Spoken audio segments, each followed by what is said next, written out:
Hi everyone, and welcome back to Riding Shotgun Across the Great Plains of North America. I thought that today, for my shotgun review, I would cover why Captain America, the Winter Soldier, is epic. And folks, Captain America, the Winter Soldier, is epic. I am not only talking about how amazing the movie is, and it's amazing, I'm also talking about the fact that this film illustrates why throughout history the epic story as a category of storytelling has been the most popular and enduring form of storytelling for about the last 2,500 years. If you want to go with an older date for the Homeric, then almost 3,000 years have we been dealing with epics as the most primary art form. And the Captain America movie, the new Captain America movie, is an epic. Okay, so what makes an epic? There's a couple things that make it epic. One, there is a unity of action. You're telling one principal story. Captain America deals with, oh wow, I can't even say that for spoilers. Something is rotten in the state of Denmark, America, and Cap has to deal with it. When it's hard to tell good guys from bad guys there. And that's the story arc in a nutshell. It has a larger-than-life hero. Folks, ever since Captain America has shown up, he's been very popular. He's a goody-two-shoes Boy Scout kind of person, but he's human enough that he has real emotional issues, struggles. He's got a heroic weakness, which is part of having an epic story. For Captain America, his weakness is emotional and social. He is a true believer in the goody two-shoes values of the late 30s, early 40s of the greatest generation. He embodies them, he lives by them, but he's a man out of time. He was frozen and he's cut off from society. The people he loves are either dead or incredibly old. The things his hobbies, etc., they're totally out of place. So these things matter.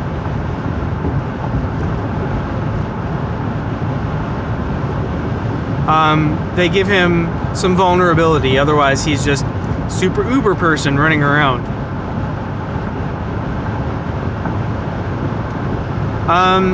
So another thing that an epic has, it has cultural relevance.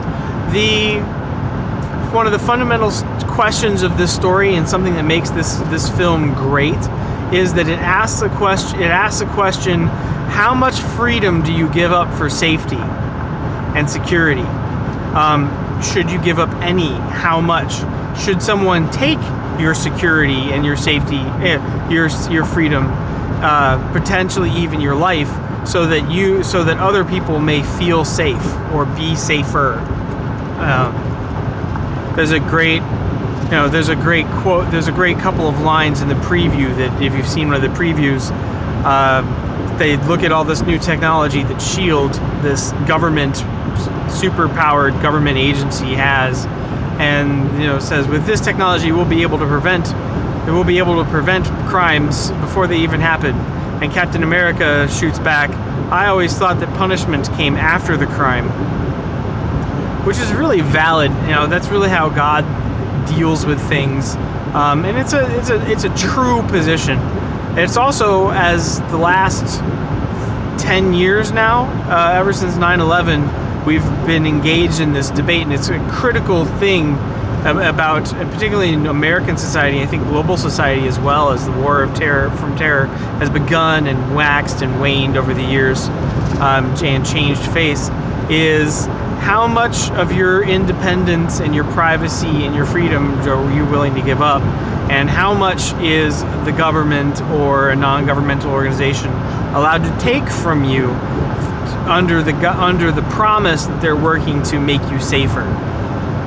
Your identity, your contacts, who you associate with.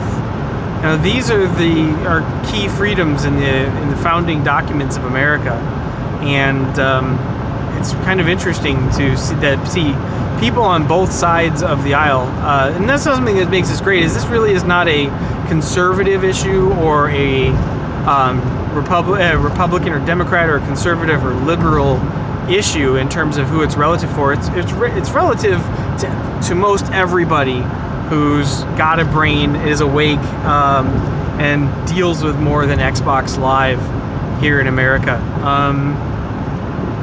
Actually, you can run into it dealing with Xbox Live, but that's another topic. Okay, supporting cast is pretty good. There's a good emotional foil for Captain in the returning character of the Black Widow, another one of the Avengers, the uber female spy. And if you can suspend disbelief that a 105-pound woman would not be broken, no matter how good she is in martial arts, she would be broken in half by every other move that she lives through. The fight choreography in this film is amazing. It was acrobatic nerd candy, and that was something I was really kind of missing from the first Captain America film, is that in the comic books, Cap mixes martial arts with acrobatics. His fighting style is a much toned down version of similar to Spider-Man, where it's agility and strength combined, and that really comes through in this film in amazing ways. So fight choreography eye candy is everywhere here, and it really does touch back to the comic book, comic identity of Captain America, that he was about the only thing I actually liked about the Avengers comics. So that was very neat. An epic, to go back to the main theme, an epic has a trip to the underworld. There is a scene in this film where they go back to a Cold War bunker from I think the 60s, and they actually have a conversation with a dead man. So this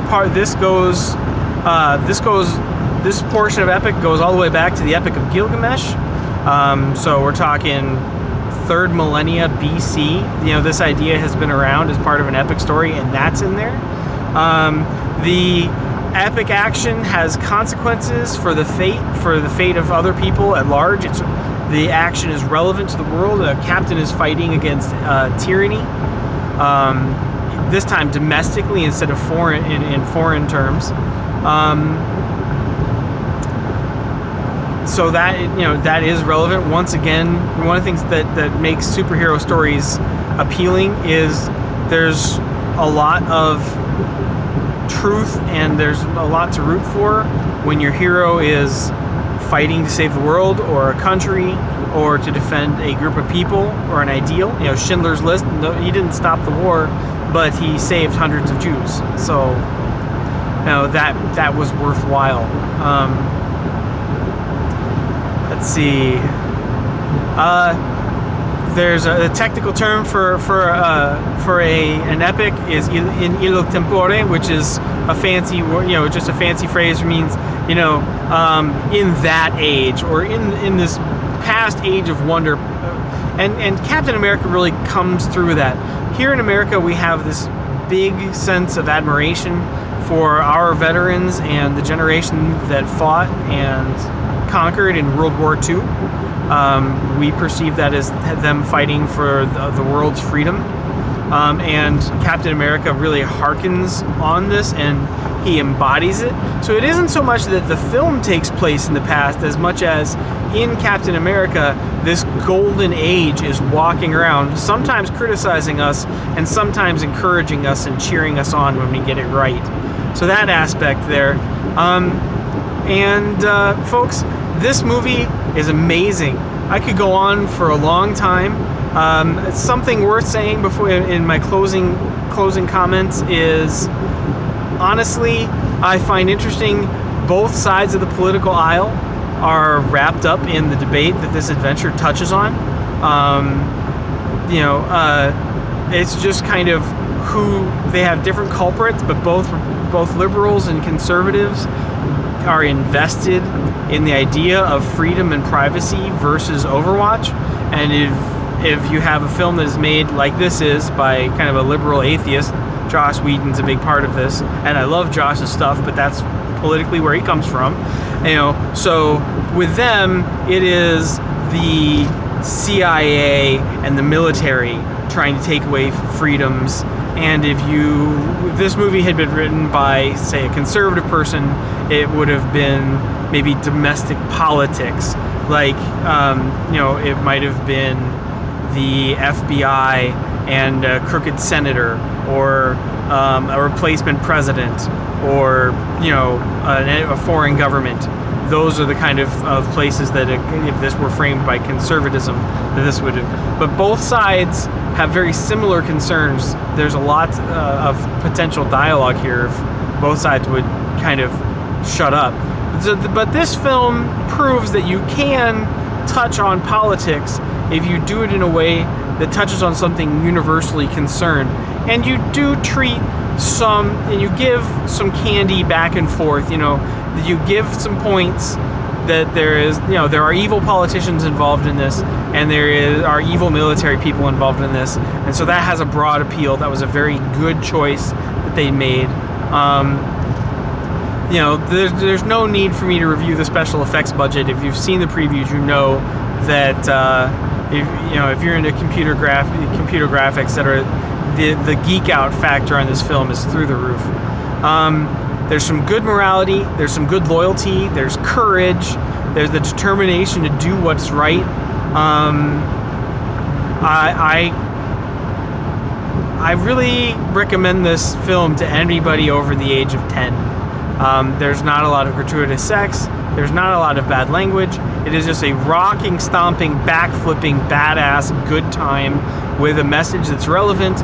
And I think a lot of the success is that it plays on the core meanings of what is a great, relevant story, this epic formula that any English major knows. They hit it. They hit all the notes, and they hit them well. This is an epic. This is a great movie. Honestly, the rest of the blockbuster films are going to have a hard time catching up and beating this one, because it touches on so many great themes. Go see this. Turn the computer off. Go to the theater now. Wait in line. Watch this movie. Find a friend. Watch it again. It's that good. Captain America is my favorite movie of the year so far, and I've watched a lot. All right, thanks. Thanks for bearing along with me as we ride along the Great American Plains, as I drive with both hands firmly on the wheel. And that's it for me and Captain America, and this has been another Shotgun review. If you hate these reviews, let me know. If you think they work, that's fine. I'm sorry that I don't have time to do a different format, so I don't have a lot of other options right now, given my work schedule. I do still want to provide reviews. I do still want to incorporate ideas from Christianity. That brings me to one more point I want to make. Something I loved about this movie is when I look at God's Word, I see examples of lifelong, meaningful, loyal friendships. People who truly love one another in ways that have nothing to do with sex or romance. Captain America's buddy Bucky from the first movie, his story is kind of touched on in this film, and that is the kind of love where Cap is willing to die for his buddy, and there is no amount of time or distance that changes how much he loves the people that he loves. That was one of the things that makes this movie truly amazing. It matches the kind of love that I see in the Old Testament and in the New Testament relationships outside of marriage, and also it's just general heartwarming to believe that there is that kind of dedication and heart level loyalty out there. So this film is very encouraging on that level too. I guess I'm kind of saving the best for last, since relationships are, I think, the most important thing in the world. Everything else is going to pass away and get recycled.